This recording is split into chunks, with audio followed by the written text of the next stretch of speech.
За зондоодож миний би хаан уул дүргээс нийслэлийн иргэдийн хуралд 2024 онд сонгогдсон. Энэ хугацаанд одоо хотын захиргааны байранд үндсэндээ 3 төлөөлөгч ажилладаг. Тэр дотроос би хөрөнгө оруулалтын бүтээнжийн менежер бас тодорхой хугацаанд ажиллалаа.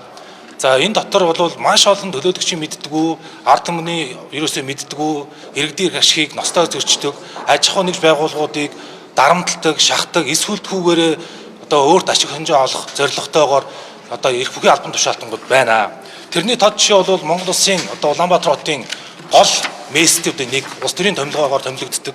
Одоо залуу гэдэг тодтолыг авч ирсэн, Япон сургуульд өгсөн, маш ёс зүйтэй гэдэг одоо нийслэлийн иргэдийн хурал болон нийслэлийн засаг дарга Улаанбаатар хотын дарга томилж ирсэн төгсгөлийн талаар ярих гэж.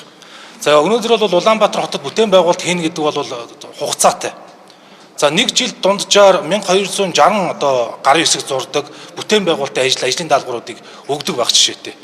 За АТГ болон одоо захин орчинд маш олон мэдээлэлүүд явж байгаа.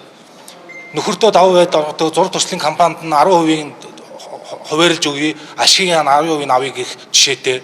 Нэг гарын хэсэг бүр 50 сая төгрөг хүртэлх хэмжээнд хүрсэн байх жишээтэй. Тэгэхээр нийслэл Улаанбаатар хотын бүтээн байгуулалт болгоноос энэ одоо өөрийн эрх мэдэл албан тушаалаа давуу байдлыг бий болгож хэсэг богдуулах замаар одоо компани аж ахуйн нэгжүүдийг одоо мөнгө авдаг гэж болзошгүй гэдэг дээр бол АТГ дээр шалгагдж байгаа юм байна. Одоо сая төгс дэлгэр гэдэг архитекторын албан тушаал хийж байгааг ярьж байна. Энэ үнэтэй холбоотой арай дэлгэрэнгүй яриач яг яаж ямар хуу процесс яваад ямар их сүлдгүүгээр ч гэдэг юм эсвэл ямар ашиг бодлоор энэ авилга албан тушаалд тогтчод байгаа. За би 50 сая. Тий. За маш чухал асуудал асууж байна. За төгс дэлгэрийн хувьд бол одоо нөгөө хинтээч үлд хуваалцах ганцхан одоо гар хэсэг байдаг. Одоо ерөнхий архитектурын даалгавраар ажлыг эхлүүлдэг, зөвшөөрөл олгодог. Энэ бол ямар учиртай вэ гэхээр би өөрөө бүсэлсэн хөгжлийн хорооны гишүүн. Тэгэхээр нөгөө аж ахуйн нэгж байгууллагууд маш олон мэдээлэл гомдлуудыг ирдэг. За тэгээд АТГ дээр одоо ирсэн мэдээллийг одоо тодорхой мэдээллийг шуумаар мэдээлэл аваад үзээд тэгээд нийслэлээр ингээд ажиллаж байгаа нөгөө аж ахуйн нэгж байгууллагын төлөөлөлтөд уулзсангууд мэргэжлийн зөвлөл хуралдаад шийдвэр гаргад юм байна. Хот байгуулалт стандартын газрын. Тэр одоо хуралдаанаас дэмжигдээд гаргаж өнгөд төгс дэлгэр баталгаажуулна. Тэрийг нь 2 сар шүүгэндээ хадгалдаг. Эсвэлтгүй үзүүлдэг.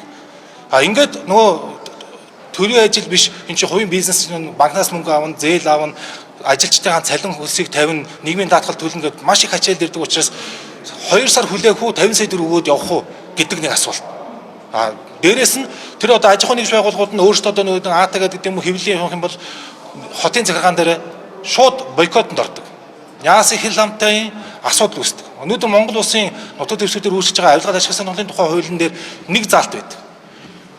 Авилгад өгсөн хүн, авсан хүн хоёулаа хариуцлага хүлээнэ гэж. Өгсөн гэдэг заалтыг нь байхгүй болох хэрэгтэй байна. Яг тэр хүн ажлаа явуулахын тулд өгөхөөс өөр арга байхгүй хэсэг богдуулж штэ. Тэгэхээр Монгол улсын хууль тогтоомжинд хүртэл өөрчлөлт оруулах зайлшгүй шаардлага үүсчихэж шаардж байна.